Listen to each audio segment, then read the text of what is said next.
saw what honestly I could only describe as looking like kind of like Gollum from Lord of the Rings crawling towards us.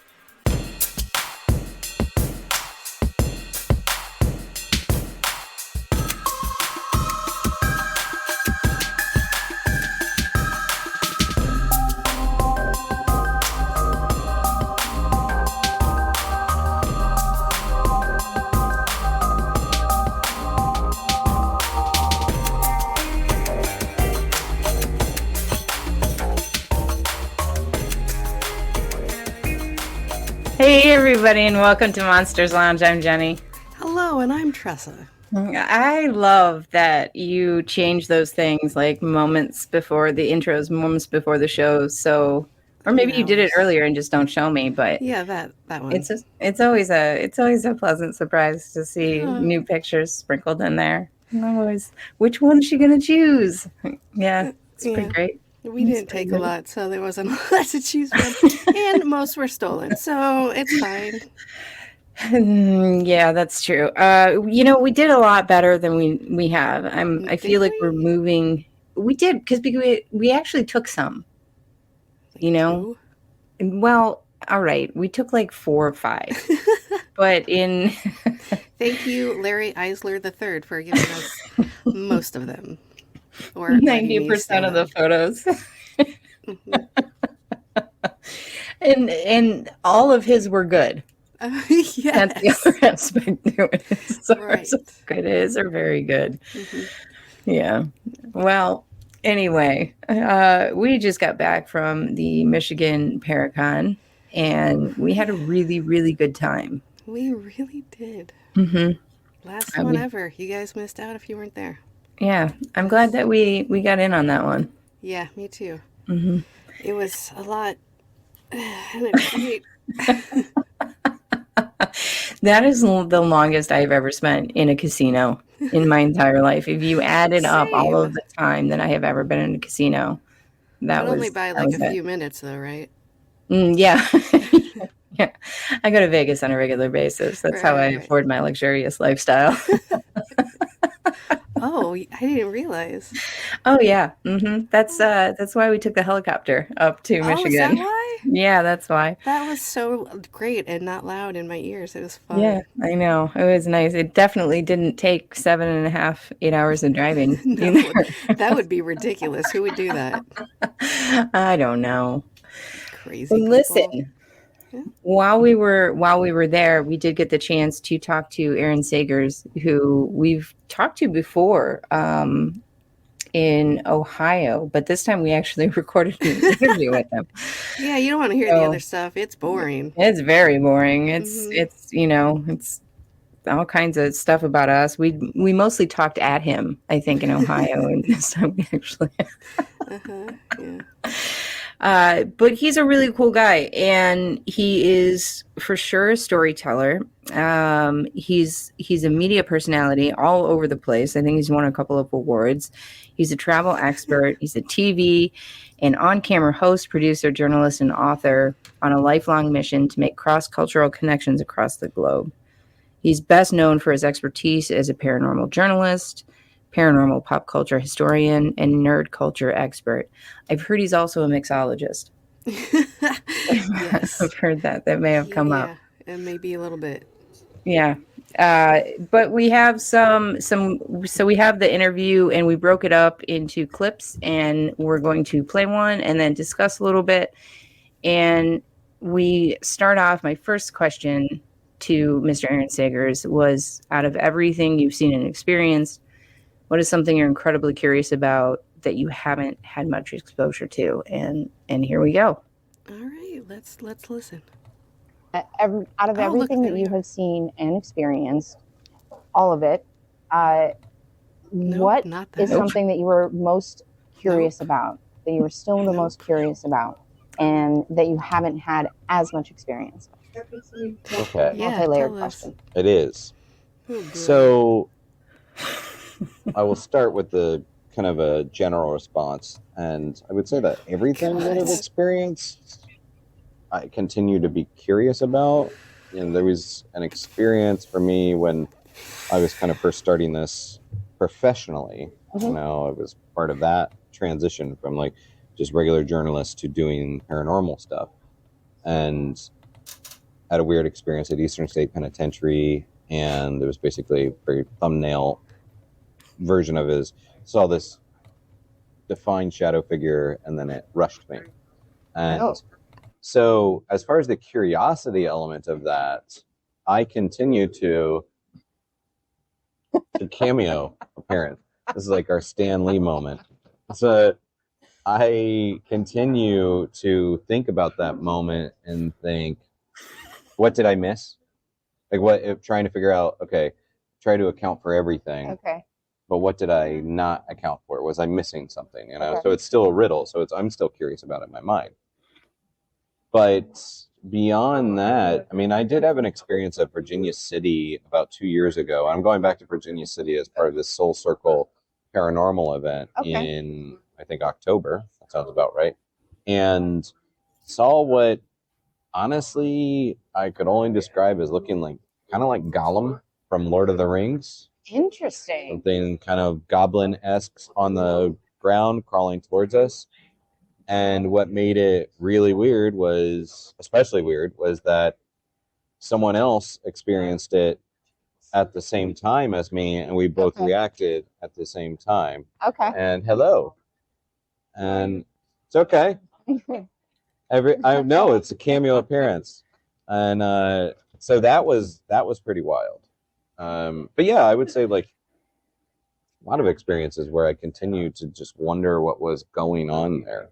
Does that answer your question? No, it really does. Although now I want to know if that Gollum thing was like some sort of fairy, or that's just my thought. Well, I've thought a lot about it, and I think that people, not everybody, I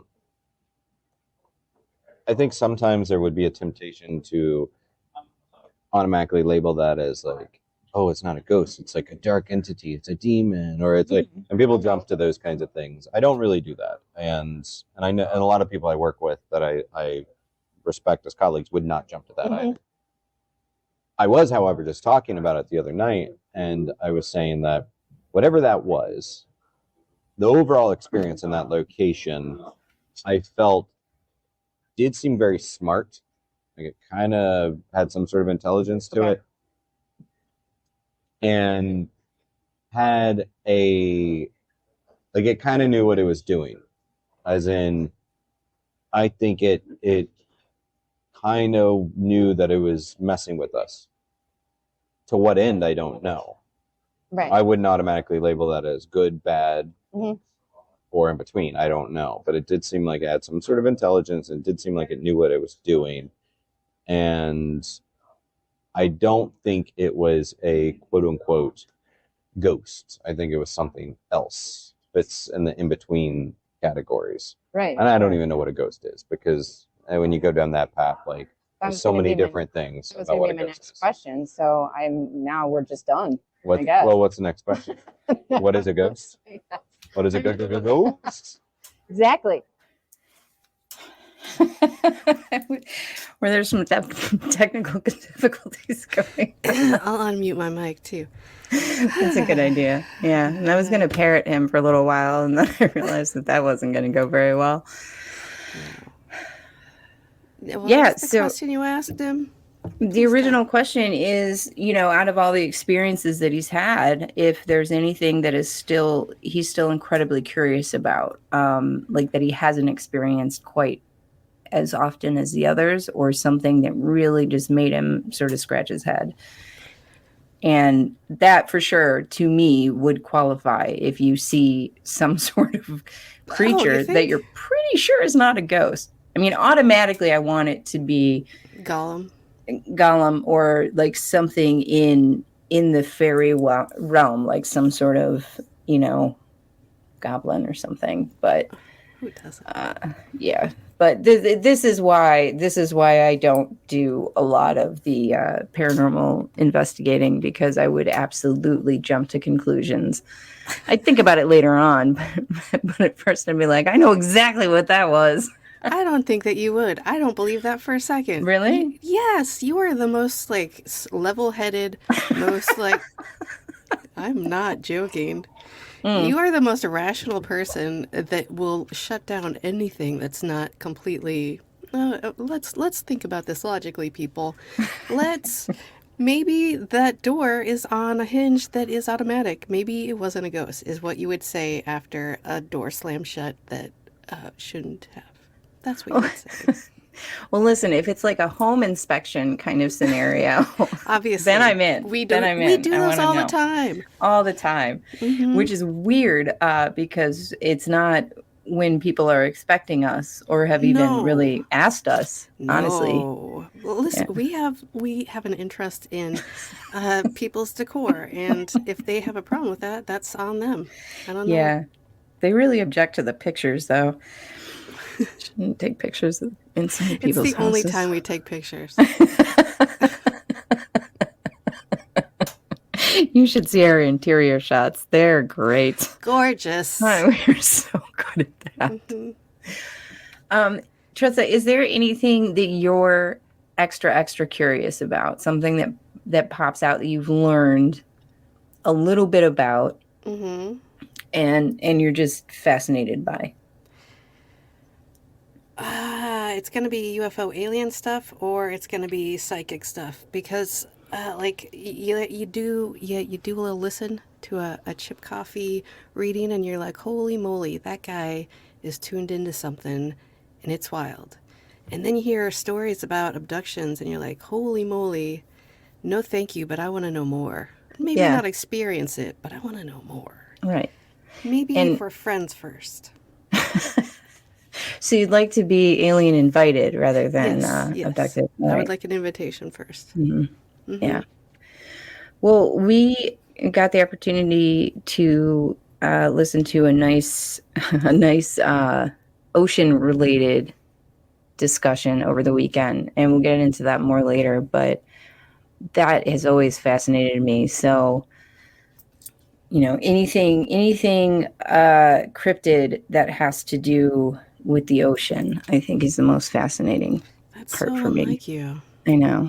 Well, you would think I would say Bigfoot, but it's really very interested in that. Ocean. But yeah, for sure, ocean. That makes sense. Yeah. Do you like the ocean? I'm not. I do. I don't think I've mentioned this before. I don't know that you have. But I'm quite fascinated, actually. Yeah. That's great. I love that for you. I might kind of want to be a mermaid a little bit. Oh, that's like the weird one that was like a monkey on the top and a fish at the bottom, or like obviously. A manatee, or no, obviously I'm going for monkey fish. That's your new name. Monkey fish. Hello, everybody. I'm Tressa Slater. This is Monkey Fish, and we are Monsters Lounge. Oh, don't anybody call me Monkey Fish, please. Thank you. Please do. Jeni, what was the second question that you asked? Because we had that cut off. Yeah, we kind of segued in from that question to talking about this, how unusual it is to really face up against something, and how scary it can be to face up against something that has creative intelligence behind it, some sort of example of critical thinking, or anything that is thinking one step ahead of you, any sort of entity that is like that. And he sort of explains it here. Let's listen. Some sort of critical thinking, right? Oh, I think you have to. Yeah. And in that specific instance. Sure.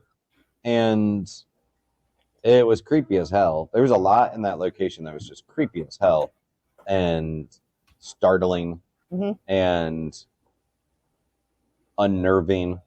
And yet I look back at that experience and think of it with such excitement. Yeah. Because of how weird and cool it was, and how off the charts kind of like weirdness it felt like, and that it was a shared experience of multiple people experiencing the same thing or similar things simultaneously. Right. And I love all of that. So yeah, it was creepy, but man, I'm also just like, ooh, I want to get back there and do it again. Well, sure. Yeah. Yeah, I could absolutely see that. Oh. Our faces are even bigger now than they were behind the table. There's our tiny table. We're huge. My name. Listen, Jeni, we Yeah. don't do a lot of investigating. We're more of like the talky guys that listen. That made sense. Sure. Yeah. Have you had an experience that has totally freaked you out anywhere? Oh, yeah. It's one of the only experiences that I know of, or that I've experienced, and yeah, I think that if we lived in a different location, I would have a lot more experiences investigating, because most of my stuff is outside, in wilderness and national parks, and that's what really gets me going, as far as a curiosity level. But so I went to Arches in Utah, which is right next to Moab, and it's absolutely stunning. It's gorgeous. We hiked around there for a while and then went back to see the stars at night, because that's one of the national parks. Most of them are open 24/7, right? So you can go back into the park after dark and check out the sky or whatever it is you want to. You can camp. Anyway, Check out that guy. Get it? As you said. Okay. So it's stunning. It was absolutely beautiful. It was so great. And I was like, you know what? I'm going to go meditate underneath the stars in this gorgeous national park, and I'm just going to have a solo moment, and I'm really going to connect, right? And so I would start going away from the parking lot and going away from the trail that we're on, and further down the trail, away from people. And as I'm going, I start feeling like the hair on the back of my neck sort of stand up. And I had been talking a lot to people around Moab about skinwalkers, because, Skinwalker Ranch is like 2 hours away from that location. And it's a very rich history area. You're going to run into a lot of the indigenous peoples, and you're going to hear some stories, right? If they want to talk about it. So I'm walking down this trail and having this horrible feeling. And then there was this dark shape that was very large. It was what is very large? Very large. It was sort of flattened to the ground. Maybe stood like 1.5 feet, 2 feet, like in height, but it was long and wide, and looked like it was using all 4 limbs. Just sort of skittering is the best I can come up with, and like maybe 5 feet long, and it was darker than the rest of the area. It was something moving, and I turned my happy little butt around and almost ran right back to the group. And almost ran. Almost ran. Listen, I'm terrified, but I'm not that terrified. I don't like running. I will walk very quickly. I will engage and walk very quickly. Tressa can account for how quickly I can walk. It's very fast. Very quickly, yes. It is almost a run, but it will not be a run. Not be a run. Yeah. Plus, you don't want them to think that you're scared. You gotta be like, it's cool. I'm not scared. Right. I'm just a really big fan of power walking. That's all I am. I'm just a cool lady who just likes to walk fast or whatever. It's fine. Yeah. Maybe you should be scared, shadow thing. Yeah. Look at me. I'm a woman. I'm a fast walker. I will walk so fast, you will be terrified. Oh, see, that was you. That's you. You're scared of my fast walking. Exactly. What about you, Tressa? Okay, so a couple weeks ago, I was in Vinton, Iowa with Dave and Jeff Ballinger, and we Sound it out. Don't wanna. And, they do the group investigations when they have a haunted thing. And I was like, oh, yeah, sure, why not? I don't generally like the group ones because it's too many people, and too many people are not great with me. And I was like, you know what? I'm going to actually listen to what my body's telling me this time. And I sat down and I just really focused. And my throat started closing up and my chest started to hurt. And I thought maybe that was something everyone was experiencing, but no. So I had to leave and like get out of there immediately. The further I got from the house, the more it eased up, and then I went to go find Dave, and it would close up again the closer I got to the house. So I was like, I don't need to go back in this house. I'm good. Did you go real high pitched with it at that point too? Yes. Okay. Yes. I don't like that you had this experience when I wasn't around. I don't know what I would have done.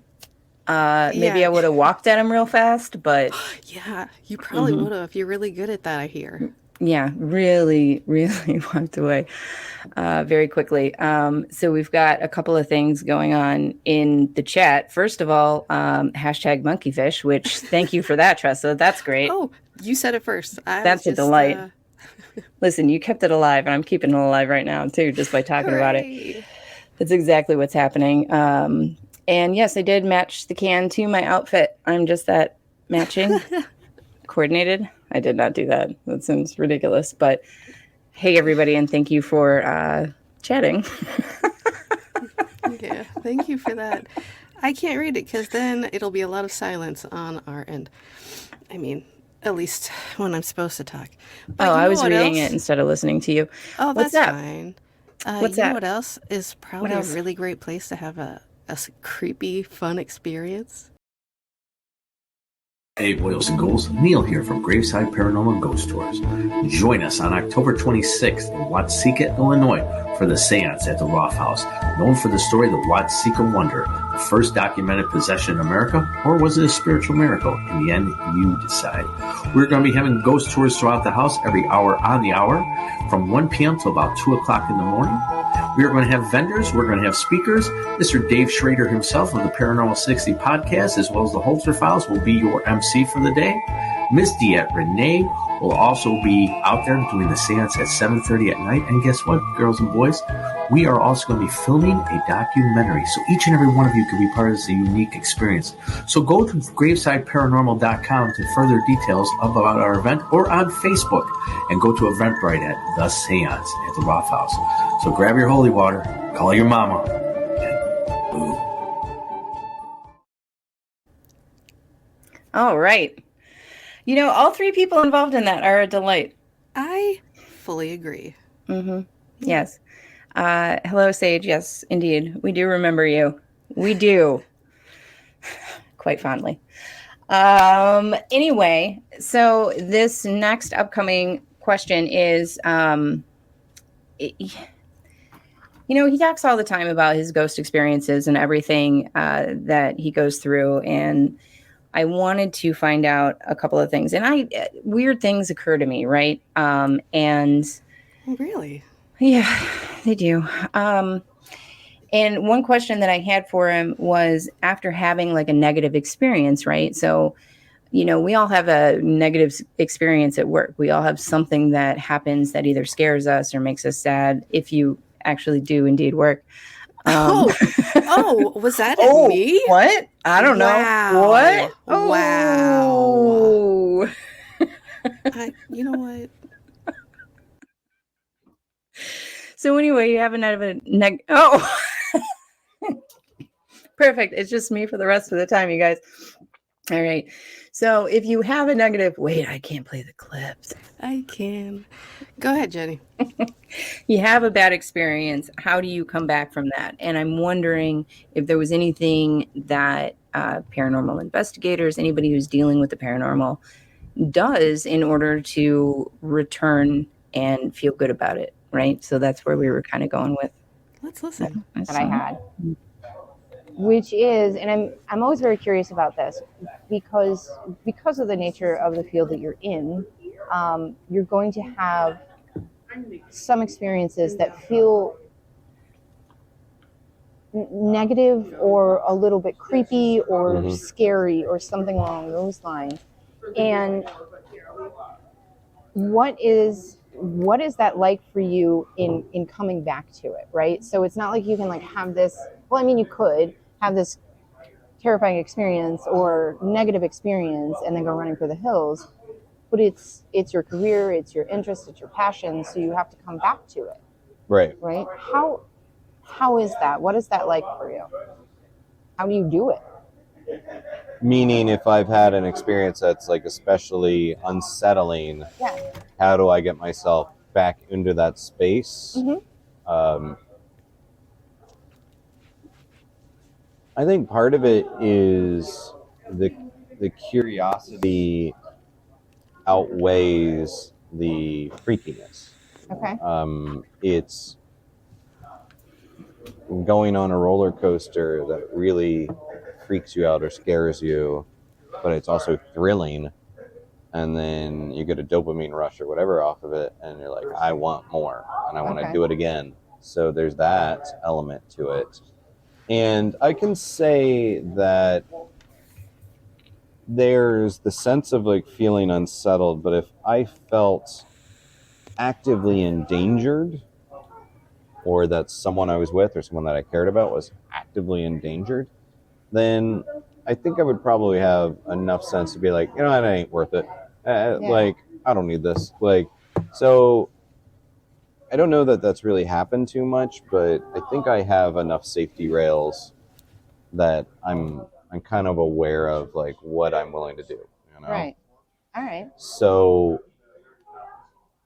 yeah, and I think the older I get, the more that I've really been sitting with all of this stuff. Sort of the more I know, the less I know. The more I've experienced, the less I know. Yeah. And Getting older. Yeah. yeah. And the less of a playbook I realize anybody has. And I think when I started doing this stuff, both as a kid, you know, doing what seemed like an investigation, which was largely trespassing, but even when I started doing it professionally, I think there was like this phase where people were trying to establish rules to all of this. Like, this is what happens. Yes. This is what this is. Yeah. There's the ABCs of ghost hunting. I feel like as an influx, whenever anything gets more influx, then certainly more people want to set up these rules, right. And like, no, this is what you do. Yeah. I'm doing all of this, so I'm therefore doing it. And I'm sure the early stage I was probably like, oh, this must be a, you know, it's either residual, intelligent, or poltergeist or inhuman. And it's like, no, it's like there's so much more than that. And right. not who even knows if those are things, you know? Sure. They're all ideas we're working off of that may kind of align with a lot of recurring experiences, but they're still not like rules. And so like the stuff that scares me or the stuff that unsettles me, I pause to say like, well, why? Why did that unsettle me? Why did that scare me? All right. Was that something trying to be unsettling or scaring me? Or was it, I just didn't understand what was going on there? Right. Is, you know, a shark in the water is not, you know, necessarily, it's not trying to be good nor bad. It's simply a shark in the water. And, you know, occasionally that force of nature interacts with, you know, humans, another product of nature, and maybe somebody gets scared, or maybe somebody gets, you know, bumped, you know, or whatever it might be, or even bitten. But that is not necessarily the nature of that shark that is good nor bad. Right. So understanding that empowers you enough to say like, okay, well, I'll go back in the water. Like, you know, I may not understand everything going on there, right, but I realized that, you know, it's not necessarily out to get me, you know?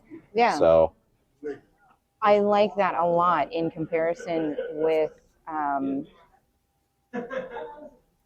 somebody was asking me the other day about comparing a certain group that I'm involved in and something that I do with my life and what that has to do with the paranormal, and it was very similar, right? Yeah, it was like, I love very vague examples. I know. I was talking to a group of people in early recovery, right, from addiction, and they were asking what those two things have in common, right? What does the paranormal have to do with this, and do you find any similarities? And it was very similar to that answer of, these things occur, they are what they are, it's your perception and your reaction to it. Yeah, that is the key thing there. You're welcome for learning a little bit more about me in your interview. I mean, it's a give and take thing, and I do agree. It's interesting because the and I don't know if this is on camera, but Yeah. my dear friends are bringing alcohol to me, so I just want to call them out. Now it's Yeah, on. so this interview Wow. could get real interesting. Thank you. And so I love tiki culture and cocktail culture, and I fancy myself a bit of a mixologist, and so Only if will you only say it that only way like from that. here on out. Yeah, it's the voice of authority. Obviously. It's like I can't just say like I think I'm a mixologist. You have to own it with the tone. Like I fancy myself a bit of a mixologist. I'm gonna get him. Don't you believe that more? Oh, absolutely. Right. I'm like, oh, this guy knows what he's talking about. Right. Like, I so I will be making some Sault Ste. Marie, Michigan Paracon inspired cocktail later, perhaps. And That's very nice. But you were saying paranormal and addictions. Yeah, it's like those things happen. Mm-hmm. It doesn't necessarily make it good nor bad. It's how we perceive that thing. Right. And I think that a lot. It's like we get startled by something, and it's like, oh, the door closed. It's like they don't want us here. It's like, well, maybe, or maybe if it was whatever that closed it, maybe it's because you were asking for interaction, and then the door closed. Or maybe what you're seeing as a shadow figure that seems very scary, and then traditionally shadow figures represent a malevolent force. It's like, do they? Well, first off, have you ever interviewed a shadow figure that said that? But also maybe that's just revealing the limitations of our own visual acuity, and that's how we're perceiving it. Mm-hmm. It's not showing up being like, oh, I'm going to be a big scary shadow person. Maybe it's just like, hey, my name's Bob, I'm here, I want to talk. Oh, they're all running away from me. Maybe we're just perceiving it as a shadow. Right. It's interesting, and an interesting thought on fear too. Like, what is it and why? All right. So first of all, I enjoy how Aaron plays to the audience by talking about sharks. This will get her interested. Also, what a coincidence. He talked about doors too. Who had any idea?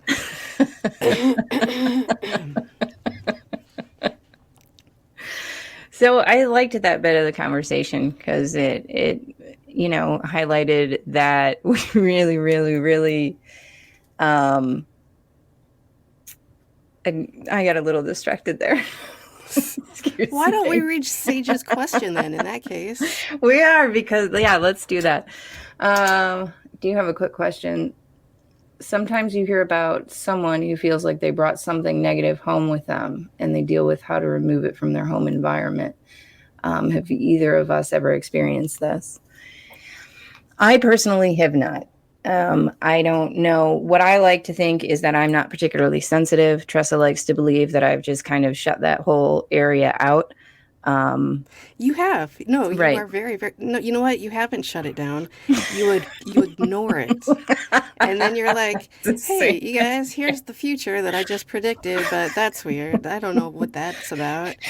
You are bananas thinking that you have no sensitivities. Personally, apparently, if I have brought anything back, I would just ignore it. So you'd be like, man, this dog sure is a jerk today. Man, everything is falling all over the place. Man, I can't believe my luck lately. I can't believe that something pushed me through the door and nothing was there. What a crazy day. That would be crazy days. Yeah, I'm also doing this a lot. All right. What about you, Tressa? I don't know. My throat's feeling pretty tight tonight, so maybe. So it's a good possibility that maybe you I wasn't there when they did the prayer to cleanse everyone of the energy because I couldn't get near the house, so maybe. Okay. All right. Well, that's not good. We know that's not good. But we have talked to a number of people who have typically brought something back with them, and then reaching out to somebody from the paranormal community to get help with that is probably the best way to go, from my expert opinion. Yeah, and prayers, and just reach out to someone who knows what they're doing, because we don't. Yeah. Well, we could at least connect someone with someone who But knows what they're probably the talking wrong about. person. Like, what? We're bad at this. Is something that should always be said during a live podcast. Listen, I'm just a baby podcaster. I don't know what I'm doing. Ah, there it is. Oh, all right. Well, anyway, so back to sharks. What I was saying. Is there a fourth question you had there? Yeah, there was a fourth question. We started talking a little bit about fear, right? At the end, and how that sort of colors our perception of what's going on around us. I mean, it colors our perception in life. Obviously, in situations, it's going to be a little bit different. I also asked him a little bit about unplugging from the paranormal. You know, if that's something that he needs to do, if that's something that is appealing to him. I mean, does he, spritz on a little Drakkar Noir and sit back and read a book about sharks? Man, this episode is full of inside jokes that I love. Yeah, and what he does if he needs to unplug. So that's kind of what we talk about here. Oh, okay. Yeah, no, just That go is ahead. the roller coaster ride. We Right, like the exactly. thrill. We like the scary movie. I'm always curious as to what lies underneath that specific fear, right? Because there's always going to be like something. Well, most of the time, there's always going to be something that you're bringing in that is why that is. Sure. This thing. You get to unplug at all from the paranormal because it is so much. I mean, passion, career, et cetera, et cetera. Is there ever a time that you kind of just go like, you know what? I'm going to go paint some flowers today or what have you? I mean, sure. It's not necessarily the focus of every conversation and every activity I do. I have to admit, I was thinking about this recently about people who have hobbies. Because I don't really have a hobby. Your hobby is now a career and a passion. Yeah, like I don't know, like I can go enjoy things. I do love like kayaking. I'm definitely, I love the beach. I love the water. I'm like such a I love doing that kind of stuff, and I do love going to the movies, and I like listening, going to live music and things like that. But I don't really have a hobby. But I am fortunate that things that I love, both pop culture and nerdy stuff to spooky nerdy stuff, has become a job and a life. And so, yeah, there's times where I don't talk about it, but I love talking about it. I'm not going to roll into like a restaurant or a bar and be like, hey, everybody, Aaron Sager's here. Anybody want to tell me some ghosty stories? I'm not doing that. And by the way, I fancy myself a mixologist. I'm not doing that.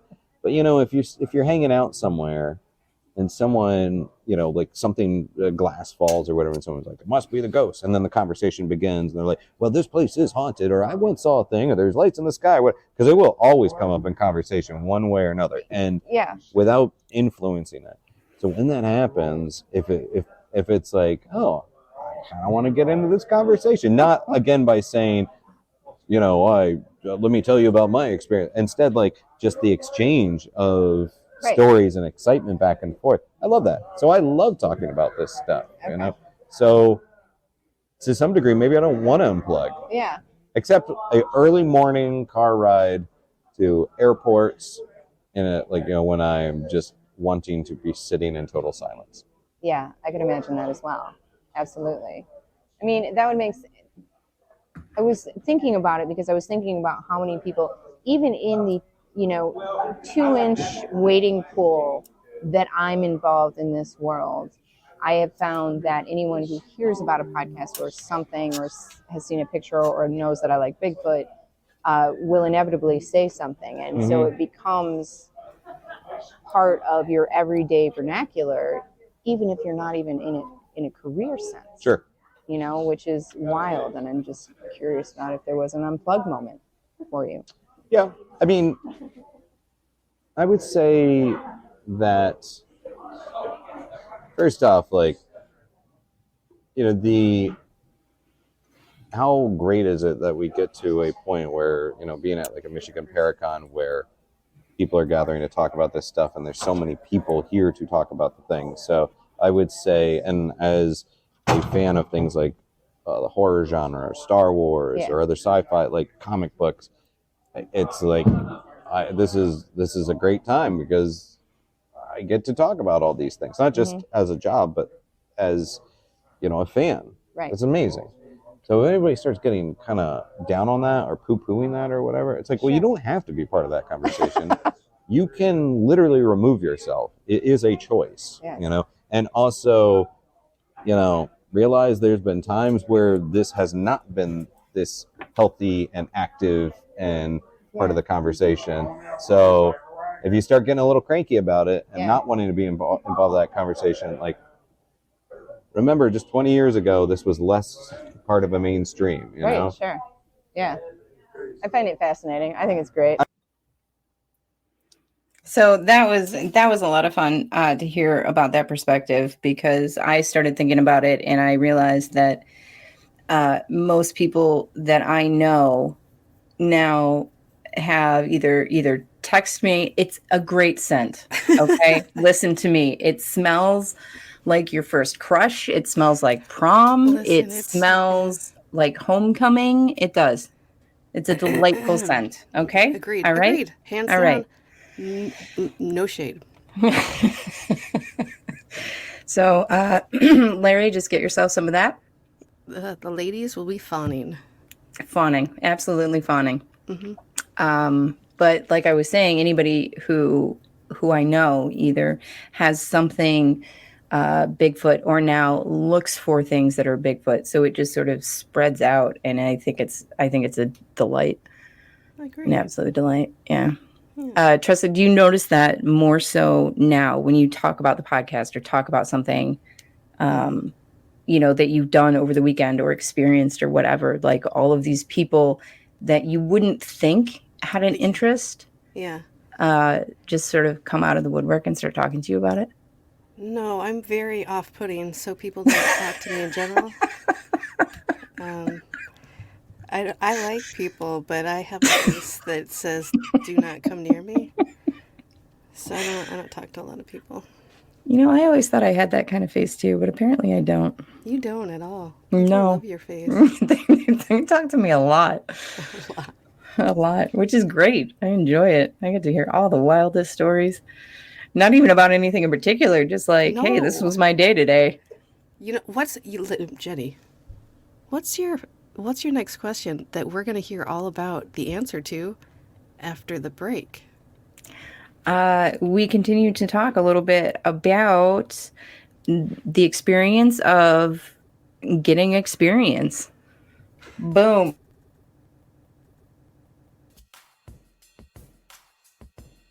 Oh, hey, Tressa. Jeni? Oh, I'm just reading my book by international TV sensation, Dave Schrader. I'm reading the book, too. I don't remember the name of it or who wrote it, but yeah. There, I like your shirt. You? I got it on monstersloungepodcast.com. You've got a great shirt, too. Oh, that's so weird. I got it at monstersloungepodcast.com, too. They have really great stuff. A full variety. I know, right? They have everything. Shirts. Tote bags. Clutches. A phone case, I think. It's the best.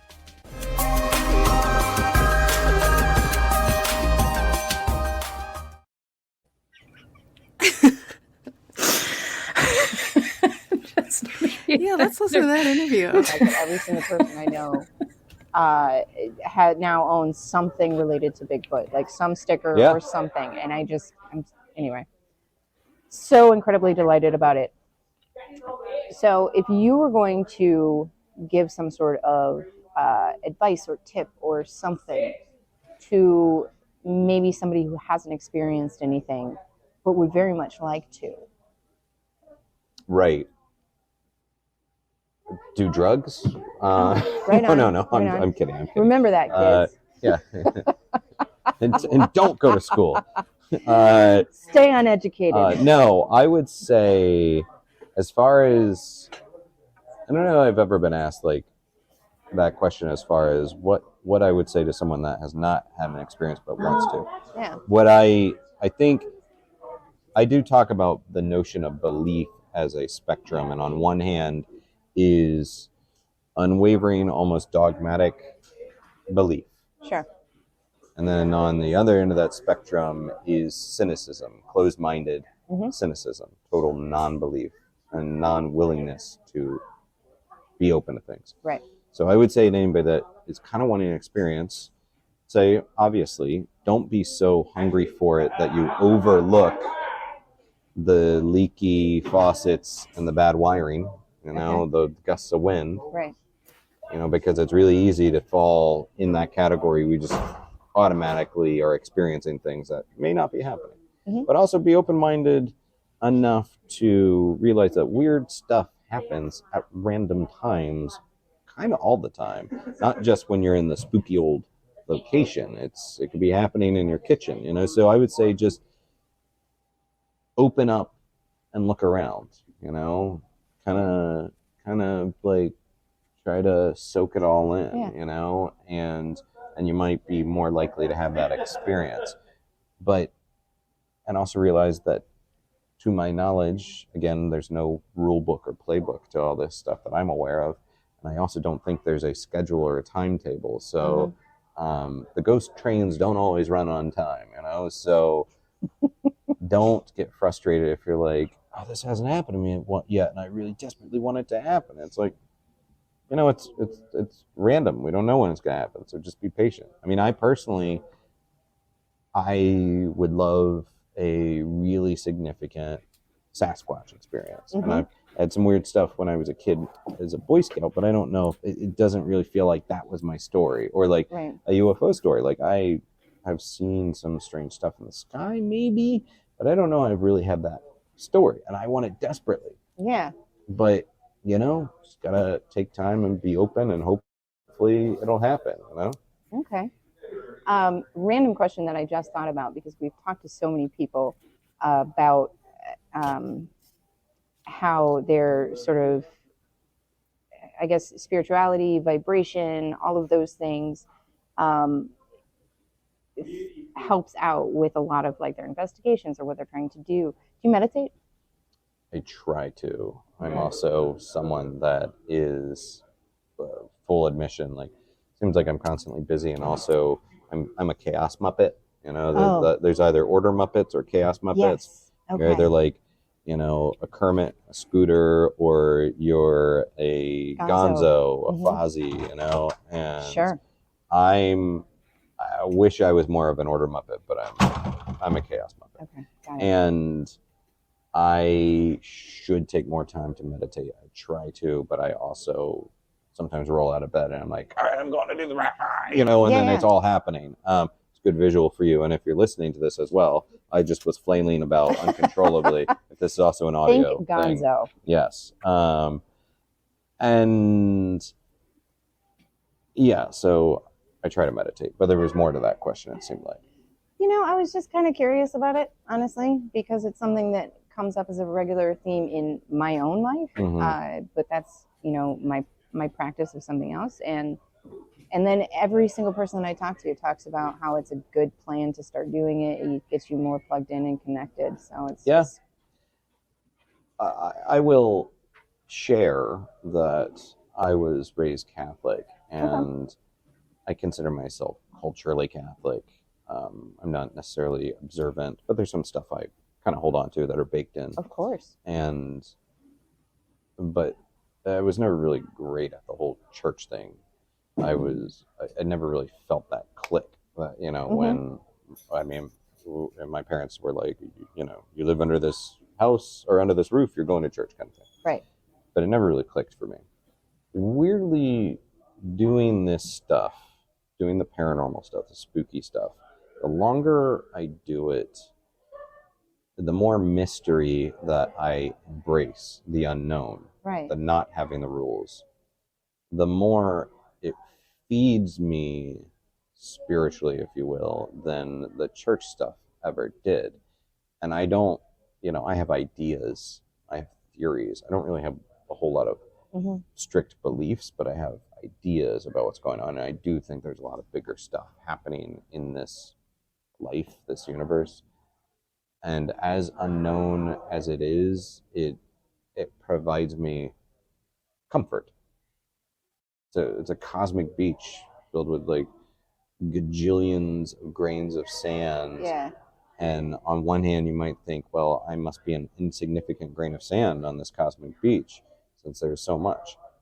But the flip side of that, I'm like, but you are a grain of sand existing on this cosmic beach, surrounded by those gajillion other. You are significant because you do exist, and you do exist on this cosmic beach. And that to me is baffling, but comforting in its mind-blowingness, I suppose. If that makes sense. Absolutely. And you could be the piece of sand that another piece of sand is resting on. The whole structure might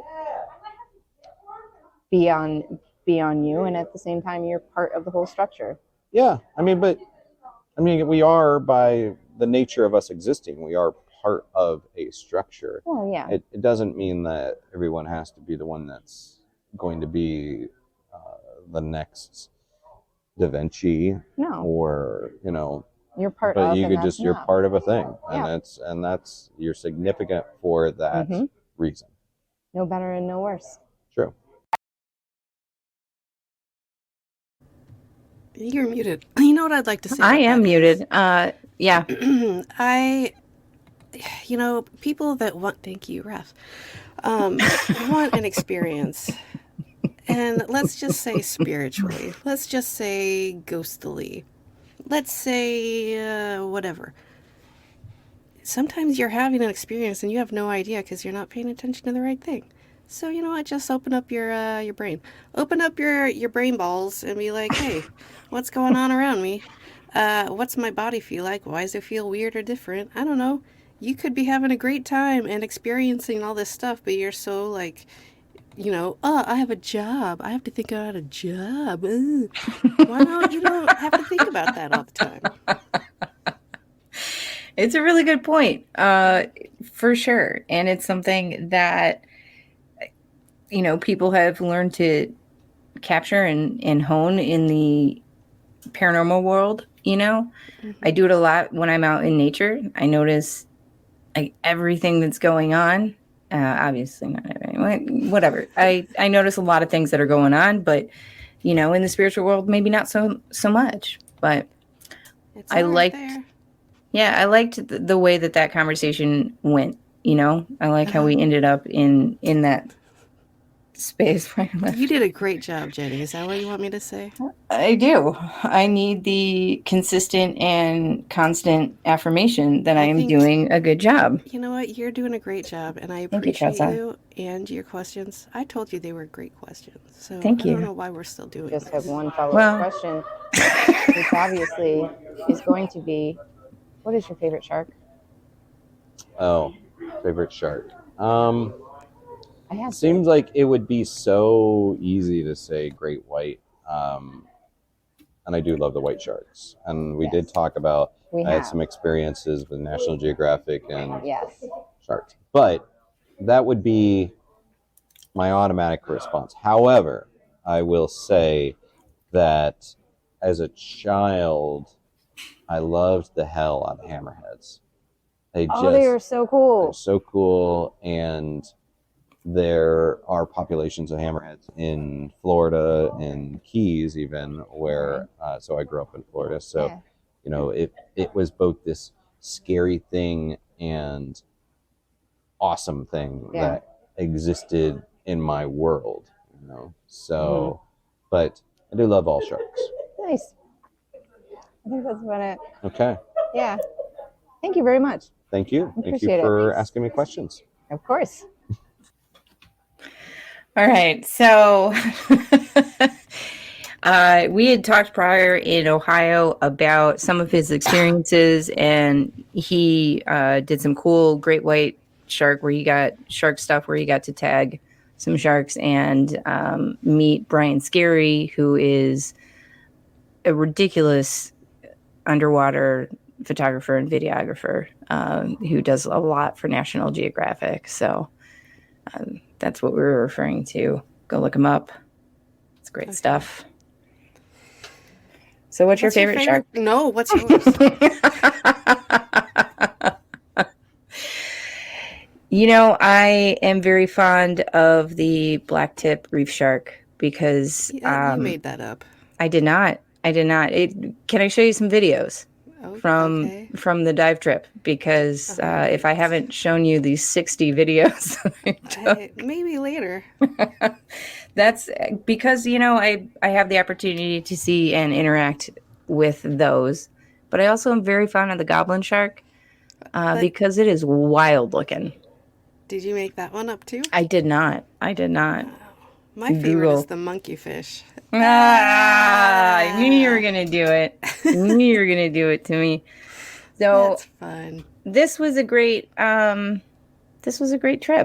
I feel like that was a great trip. We had so much fun.